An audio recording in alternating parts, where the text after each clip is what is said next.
ये आकाशवाणी रायपुर है। प्रादेशिक समाचार बुलेटिन के साथ मैं रत्ना साहू।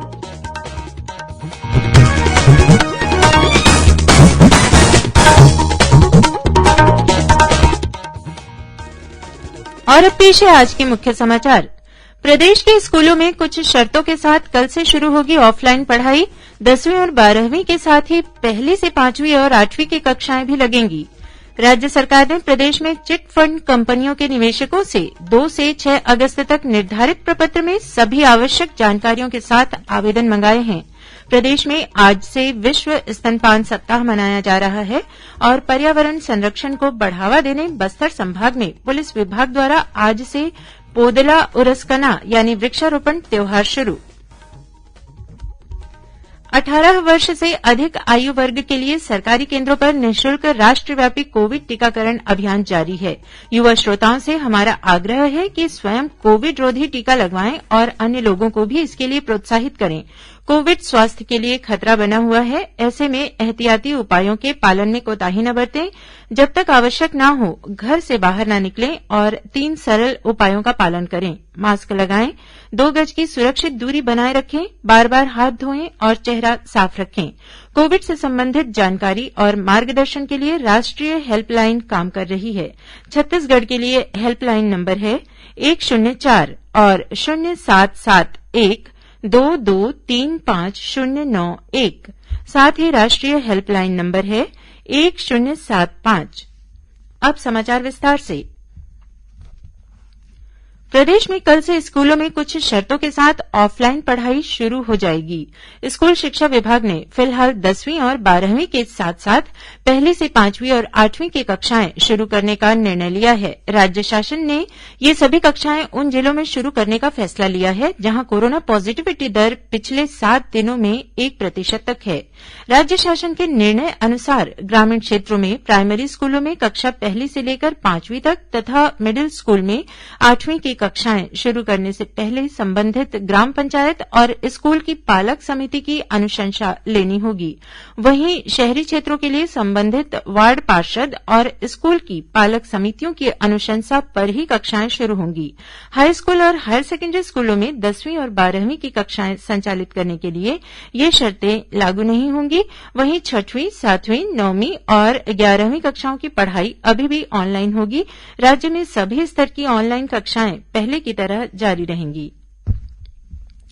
प्रदेश में कोरोना संक्रमण की स्थिति में लगातार सुधार हो रहा है और औसत पॉजिटिविटी दर गिरकर 0.2% पर आ गई है।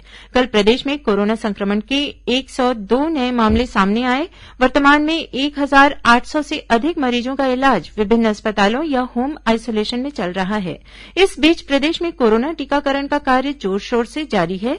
राज्य में कोरोना से बचाव के लिए अब तक 1,22,82,000 से अधिक टीके लगाए जा चुके हैं। इनमें 99,32,000 से अधिक लोगों को पहली डोज और लगभग 23,50,000 लोगों को टीके की दूसरी डोज लगा दी गई है। प्रदेश में शिक्षकों के 14,580 पदों पर सीधी भर्ती की जाएगी। इसके लिए स्कूल शिक्षा विभाग ने आदेश जारी कर दिए हैं। वित्त विभाग की सहमति के बाद यह निर्णय लिया गया है। जारी आदेश में कहा गया है कि नियुक्ति आदेश व्यक्तिगत जारी किए जाएं। साथ ही नियुक्ति आदेश में स्पष्ट उल्लेख किया जाए कि प्रोबेशन अवधि और प्रोबेशन अवधि में देय वेतन वित्त विभाग के निर्देश के अनुसार होगा।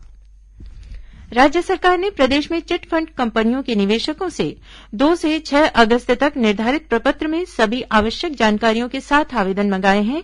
इसका प्रचार प्रसार ग्रामीण और नगरीय क्षेत्रों में तहसीलदार, पटवारी तथा कोटवार के जरिए किया जा रहा है। प्राप्त आवेदनों का परीक्षण 10 अगस्त तक करने के बाद सूची जिला कलेक्टरेट कार्यालय के नोटिस बोर्ड पर चस्पा की जाएगी। जांजगीर चांपा, मुंगेली और धमतरी जिले में धन वापसी के लिए अधिकारियों और कर्मचारियों की ड्यूटी लगाई गई है। भारतीय जनता पार्टी ने नियंत्रक महालेखा परीक्षक द्वारा राज्य के संबंध में दिए गए प्रतिवेदन पर वरिष्ठ मंत्री रविन्द्र चौबे के बयान की निंदा की है। रायपुर में आयोजित एक पत्रकार वार्ता में भाजपा आर्थिक प्रकोष्ठ के अमित चिमनानी ने कहा है कि राज्य सरकार के वरिष्ठ मंत्री द्वारा यह कहना कि राज्य की आय में कमी का कारण कोरोना है, उचित नहीं है। उन्होंने कहा कि यह रिपोर्ट कोरोना के पहले के आंकड़ों पर आधारित है। श्री चमनानी ने कहा कि सरकार के प्रवक्ता की ऐसी बयानबाजी से यह जाहिर होता है कि राज्य सरकार जनता के प्रति जवाबदेह नहीं है। उन्होंने कांग्रेस सरकार पर वित्तीय गड़बड़ी करने का भी आरोप लगाया। गौरतलब है कि कैग की रिपोर्ट में राज्य सरकार की आय में कमी और घाटे में बढ़ोतरी दर्शाई गई है। दूसरी ओर राज्य सरकार द्वारा जारी विज्ञप्ति के अनुसार छत्तीसगढ़ में इस वर्ष जुलाई माह में 2,432 करोड़ रुपये का जीएसटी संग्रहण हुआ है, जो पिछले साल की तुलना में 33% अधिक है। जीएसटी संग्रहण में हुई यह वृद्धि राष्ट्रीय स्तर पर कुल जीएसटी संग्रहण की दर का 32% अधिक है। उच्च शिक्षा और बलौदाबाजार जिले के प्रभारी मंत्री उमेश पटेल ने कहा है कि प्रदेश में किसानों की समस्याओं के निराकरण के लिए गांवों में राजस्व शिविर लगाए जाएंगे। ये शिविर 5-5 गांवों के कलेक्टर के बीच लगाए जाएंगे।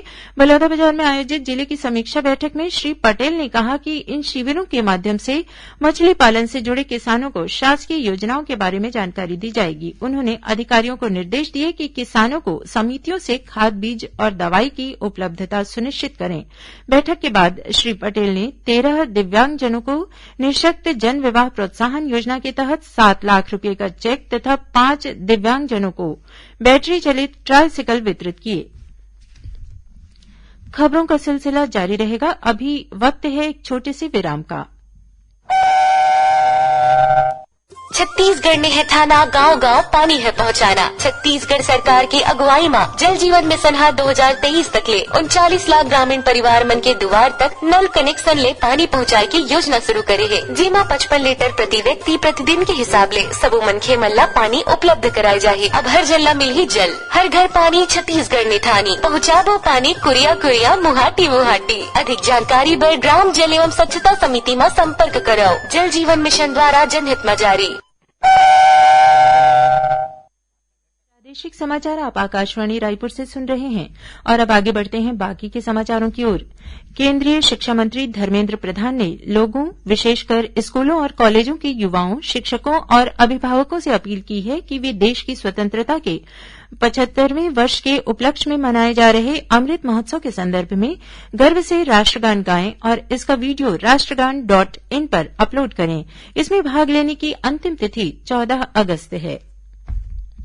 देश में आज मुस्लिम महिला अधिकार दिवस मनाया जा रहा है। वर्ष 2019 में आज के ही दिन तत्काल 3 तलाक की सामाजिक कुप्रथा के खिलाफ कानून लागू किया गया था। केंद्रीय अल्पसंख्यक कल्याण मंत्री मुख्तार अब्बास नकवी ने कहा कि इस कानून से 3 तलाक को अपराध बनाया गया है। श्री नकवी ने कहा कि कानून लागू होने के बाद से 3 तलाक के मामलों में काफी कमी आई है। उन्होंने कहा कि सरकार ने देश की मुस्लिम महिलाओं का आत्मसम्मान, आत्मविश्वास और आत्मनिर्भरता बढ़ाई है तथा उनके संवैधानिक, मौलिक और लोकतांत्रिक अधिकारों का संरक्षण किया है। प्रदेश में आज से विश्व स्तनपान सप्ताह मनाया जा रहा है, जो 7 अगस्त तक चलेगा। इस दौरान शिशुवती महिलाओं के बीच स्तनपान को बढ़ावा देने, शिशुओं को रुग्णता तथा कुपोषण से बचाने और शिशु मृत्यु दर में कमी लाने के उद्देश्य से स्वास्थ्य विभाग की ओर से जन जागरूकता पर आधारित विभिन्न कार्यक्रम आयोजित किए जाएंगे। विश्व स्तनपान सप्ताह की इस साल की थीम स्तनपान की रक्षा एक साझी जिम्मेदारी है। सप्ताह के दौरान स्तनपान का महत्व लोगों तक पहुंचाने के लिए जिला विकासखंड और ग्राम स्तर पर कार्यशाला, प्रदर्शनी, फिल्म शो, परिचर्चा जैसे विभिन्न कार्यक्रम आयोजित किए जाएंगे। पर्यावरण संरक्षण को बढ़ावा देने के उद्देश्य से बस्तर संभाग में पुलिस विभाग द्वारा आज से पोदला उरस्कना यानी वृक्षारोपण त्यौहार शुरू किया गया है। बस्तर रेंज के पुलिस महानिरीक्षक सुंदरराज पी ने बताया कि पोदला उरस्कना के आयोजन से पुलिस और जनता के बीच भागीदारी सुनिश्चित की जाएगी। उन्होंने बताया कि 9 अगस्त तक चलने वाले इस अभियान के तहत पुलिस और सुरक्षा बलों के परिसरों में वृक्षारोपण किया जाएगा। पुलिस महानिरीक्षक ने बताया कि गोंडी भाषा में पोदला उरस्कना का हिंदी अर्थ वृक्षारोपण त्यौहार है।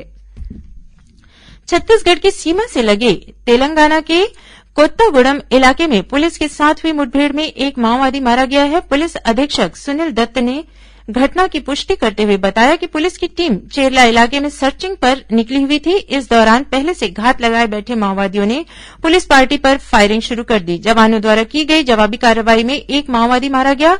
घटनास्थल की तलाशी के दौरान जवानों ने मौके से माओवादी के शव के अलावा हथियार भी बरामद किए हैं। रायपुर दूरदर्शन केंद्र के प्रादेशिक समाचार एकांश द्वारा प्रदेश के सभी 28 जिलों में स्ट्रिंगर की नियुक्ति के लिए आवेदन आमंत्रित किए गए हैं। आवेदकों को अपने आवेदन पत्र में इस बात का स्पष्ट उल्लेख करना होगा कि वे किस जिले में स्ट्रिंगर बनना चाहते हैं। एक आवेदक एक ही जिले से आवेदन कर सकता है। चुने गए स्ट्रिंगरों की नियुक्ति 2 वर्ष के अनुबंध के आधार पर की जाएगी। स्ट्रिंगर नियुक्ति से संबंधित पूरी जानकारी प्रसार भारती की वेबसाइट prasarbharati.gov.in पीबी वैकेंसीज पर प्राप्त की जा सकती है। आवेदन स्पीड पोस्ट या पंजीकृत डाक द्वारा ही स्वीकार किए जाएंगे। आवेदन करने की अंतिम तिथि 5 अगस्त है।